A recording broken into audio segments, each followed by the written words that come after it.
So in this video we will study quadratic equations. So first of all, what is a quadratic expression?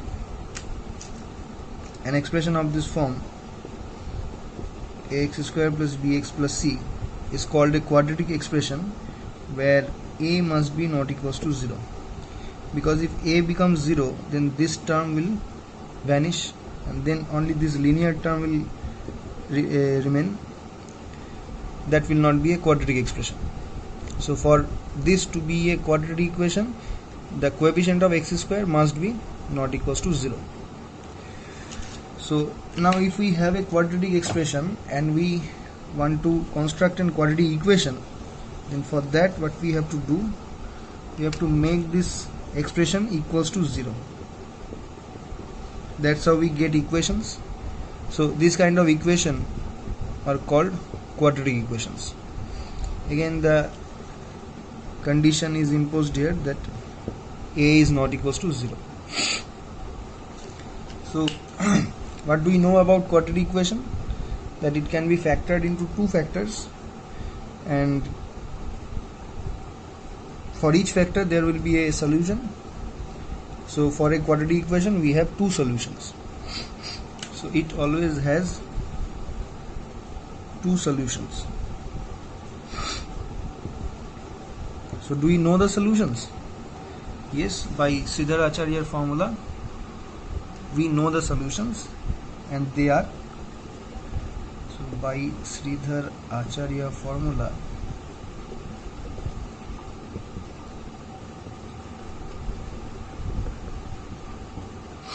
we know that this equation has a solution of this kind, that x equals to minus b plus minus root over of b square minus 4ac by 2a. So this solution is called the Sridhar Acharya solution. So do we know how these solutions come? Yes, we know. Actually what we do, we take the expression ax square plus bx plus c equals to 0, and we do a factorization for this left hand side, and that gives us these two solutions here.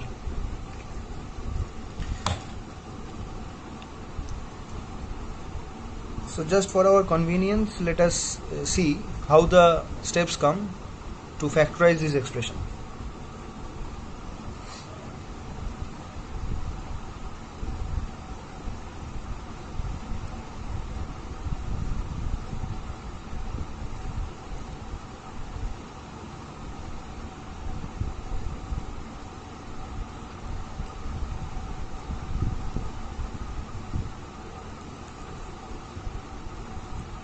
So this is how the Sridhar Acharya formula comes.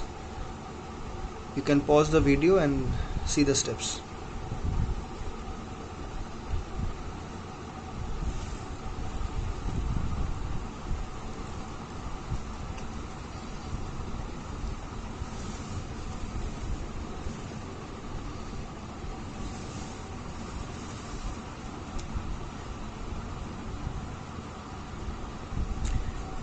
Okay, so this we have studied in class 10. The next topic also we have studied in class 10, that is the nature of roots. So if we have these two roots, then our next question is that what are the natures of these roots? That means whether they are real or real and distinct, or real and equal, or they are no more real. So which term will give us the hint whether it will be real or imaginary, or real or not real? See here, this term under the root will give us all the information about the nature of the roots, and this term, since we discriminate the roots using this term, we call it a discriminant.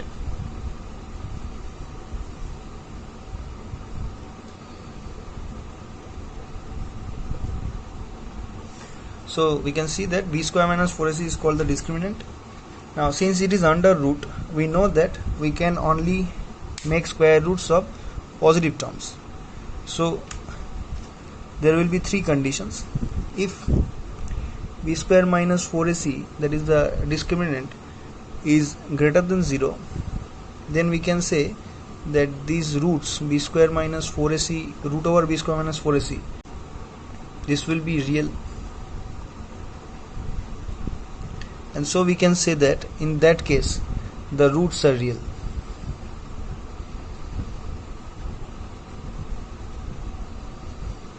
Also, since there is a plus minus sign, that means one root will be minus b plus root over of b square minus 4ac by 2a. So we can write the roots here actually. So let the roots be this one, and another is minus b minus root over of b square minus 4ac by 2a. So if this is a real quantity, we are adding it one time with minus b, and the other case we are subtracting it. So we can say these two will be not equal. So here we can say these roots are real and real and distinct. So this is the first case. Now if the discriminant b square minus 4ac is equals to 0, this is the second case. Then what we can say is that this root will also be 0. So if the discriminant becomes 0, then we can see that these two roots, one will be minus b plus 0 by 2a and minus b minus 0 by 2a. So let us write the roots. One will be minus b by 2a plus 0, and another will also be minus b by 2a minus 0. So basically they are same. So that's why, though it is a and b are real numbers, so we can say that b by a will be a real number. So that's why we say that in this case the roots are real and equal, because we are getting two equal roots.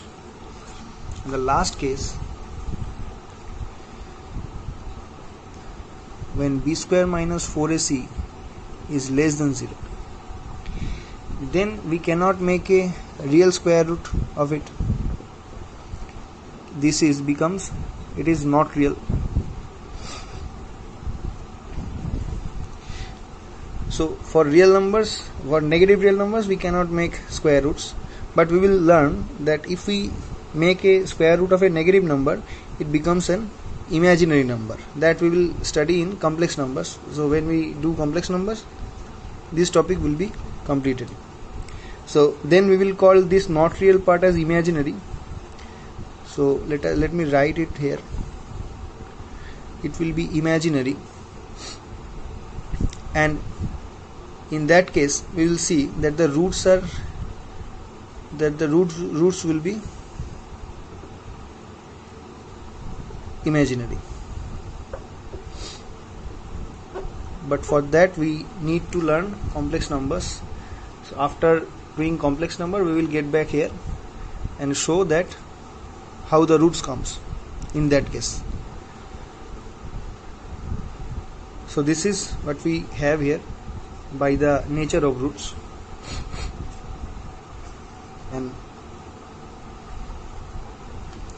And also we have another case here, that is number 4, where b square minus 4ac is a perfect square.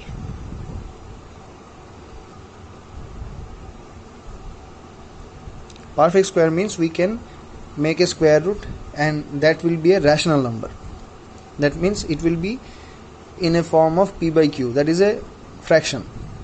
So here if it is a perfect square, then this b square minus 4ac, we can say this will be a rational number.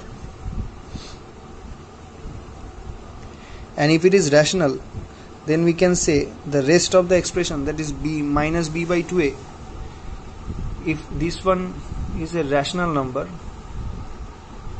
then this minus b by 2a part is also rational. So adding two rational numbers we get a rational number. So in that case, here we can say that the roots are, okay, let me write here. In that case we say that the roots are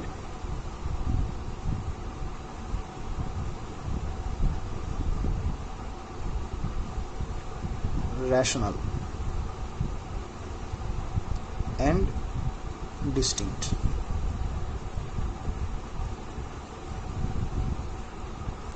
Okay, so these are the four cases for nature of roots of a quadratic equation.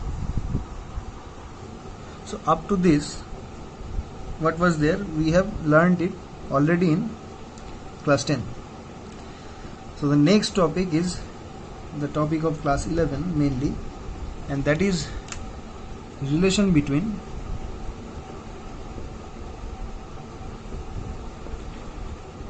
roots and coefficients.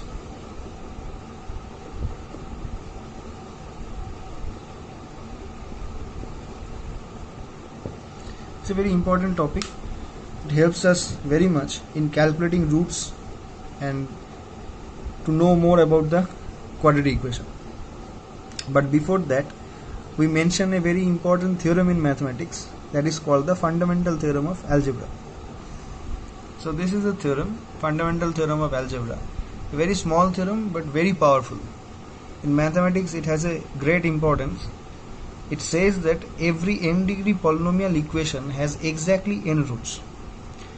Though in which part of mathematics we study it, we call it classical algebra, but the proofs of this theorem comes from a very higher class mathematics, that is called complex analysis. Means we are defining functions on complex numbers and then we analyze those functions and analyze their nature and behavior. So the proofs comes from that, but it is studied in classical algebra basically. Okay, so what this theorem says, that if we have a n degree polynomial equation, we know about polynomials. So let me write a polynomial equation n degree. So this kind of equation is called an n degree polynomial equation. These kind of expressions are called polynomial expressions. If it has a highest degree n, then it is called an n degree polynomial. If it is equated to 0, that means it's a n degree polynomial equation. Now what this theorem says, that if we have this kind of equation, then we'll always have exactly n solutions.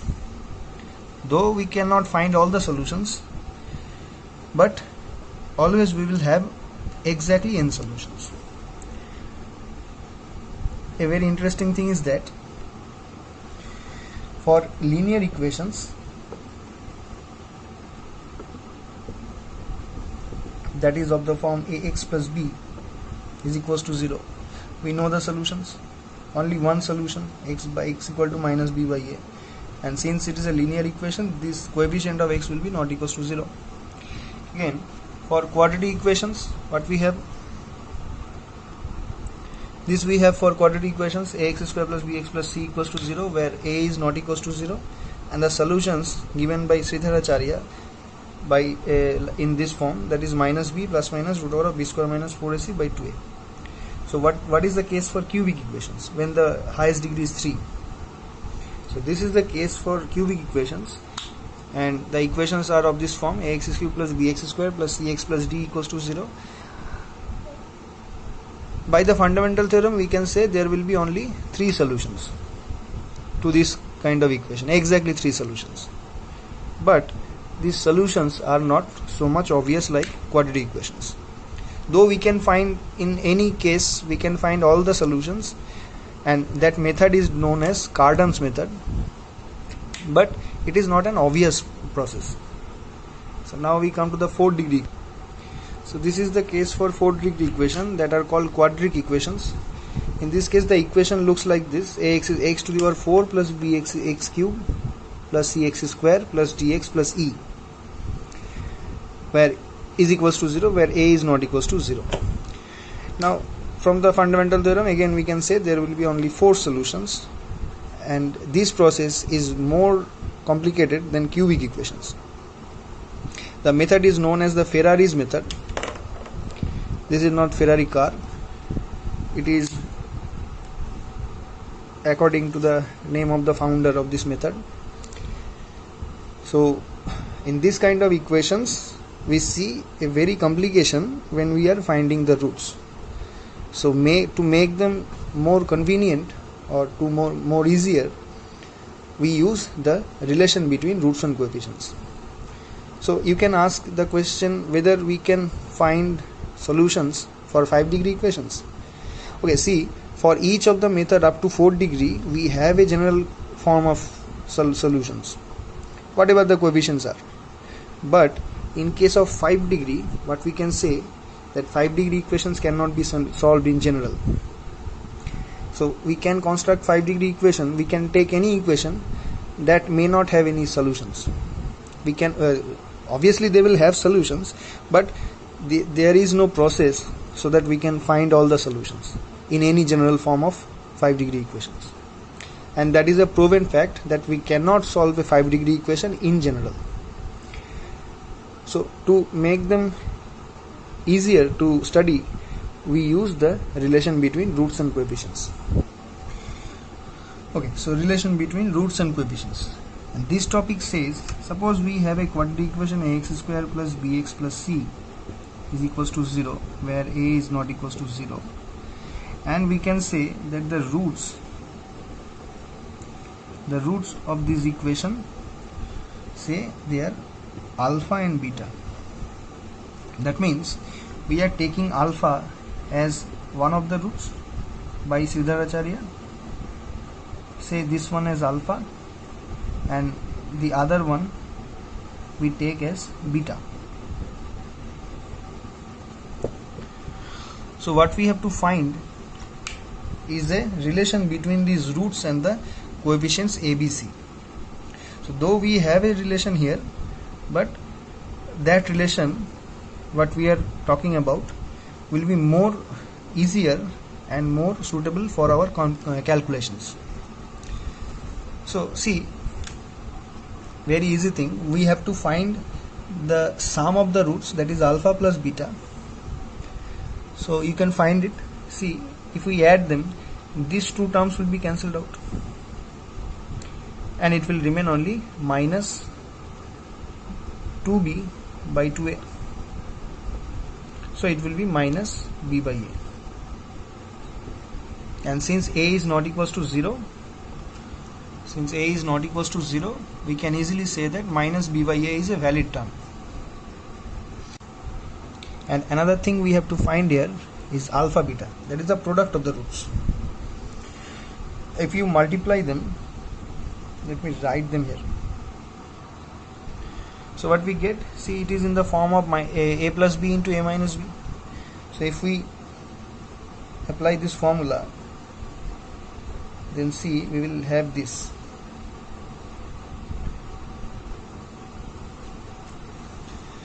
And after a little simplification, we will have this.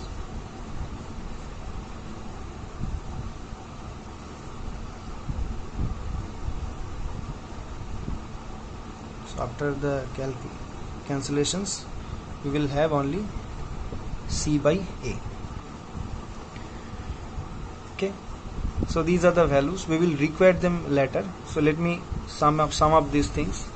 So let me write here that the sum of the roots, that is alpha plus beta, will be minus b by a, and the product of the root alpha beta will be c by a. That we will require later. So with this information in our hand, our aim is these two. Number one is to find alpha and beta, find alpha and beta if a, b, c are given,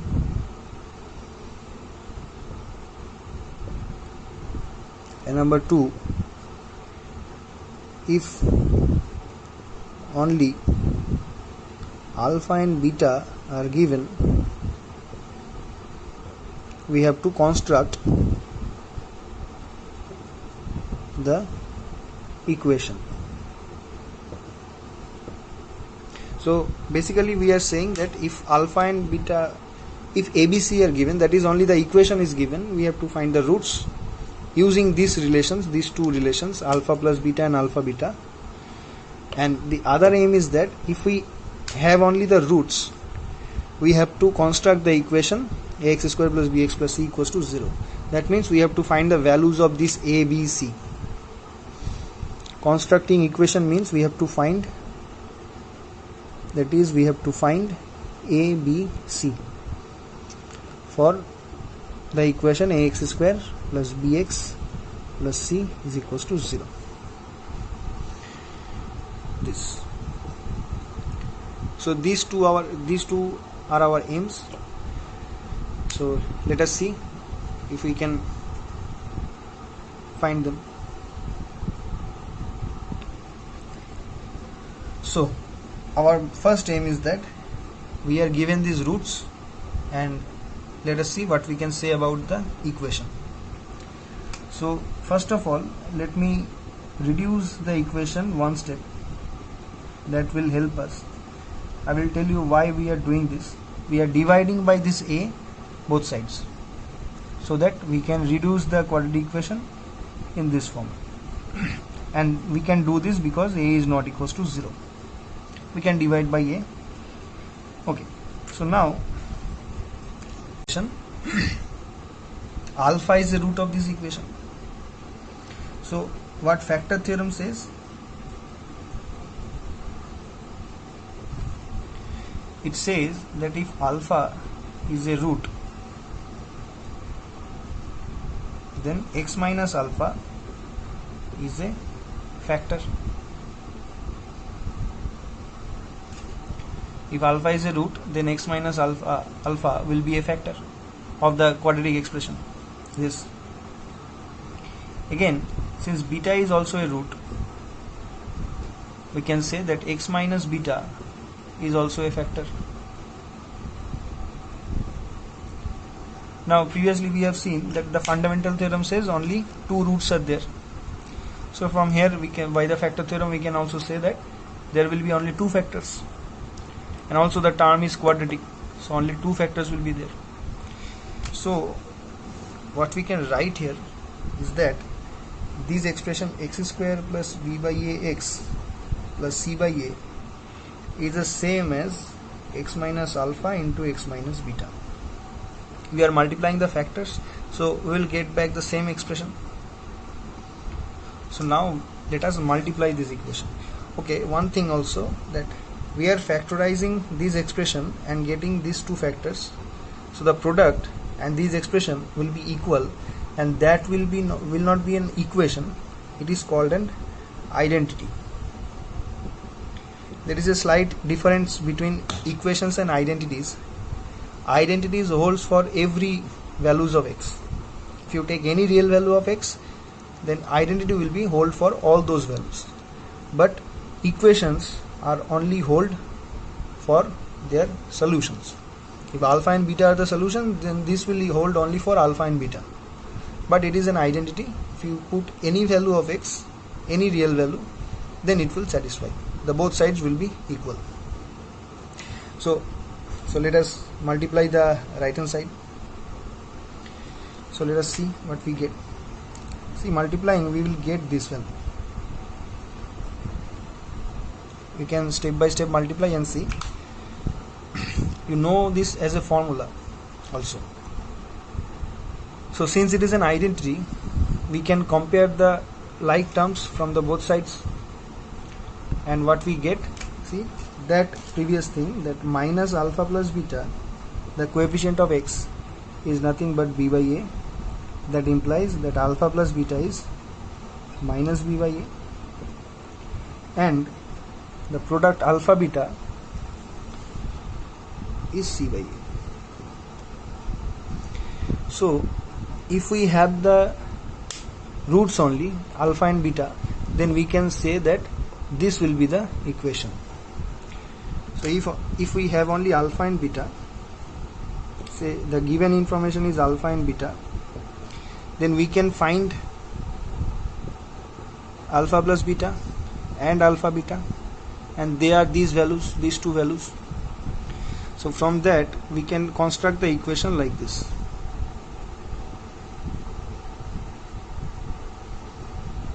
Construct the equation as x square minus alpha plus beta x plus alpha beta is equals to 0.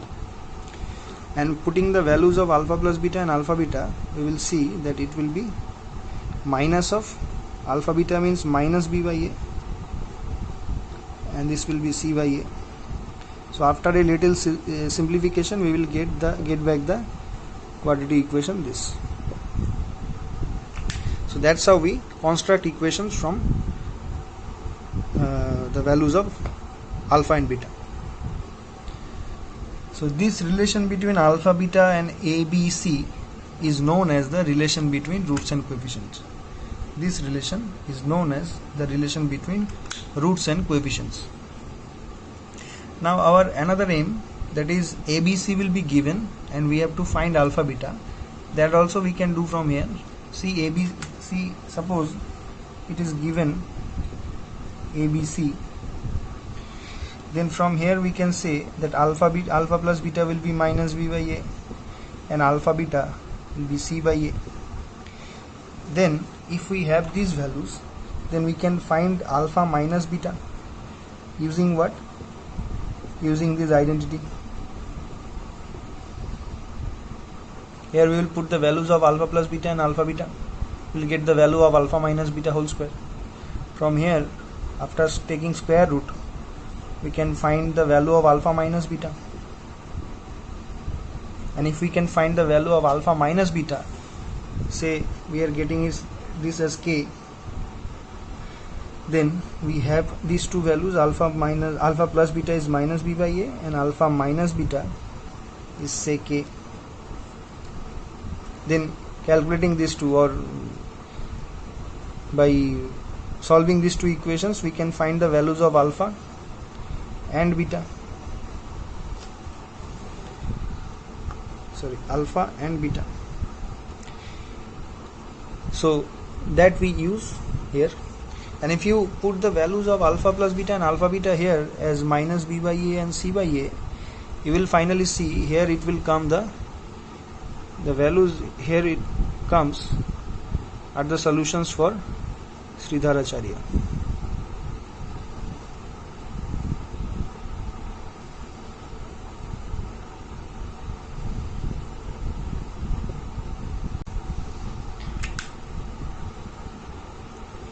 So we end this video here. In the next video we will see how we can express this quadratic expression in graphs, that is geometrically. And one thing also, I will give some assignments when we will solve some of the problems on quadratic equation, and in the description there will be a link for this assignment. And after a few days, after giving the assignment, I will also upload the solutions for them in the same place in the description.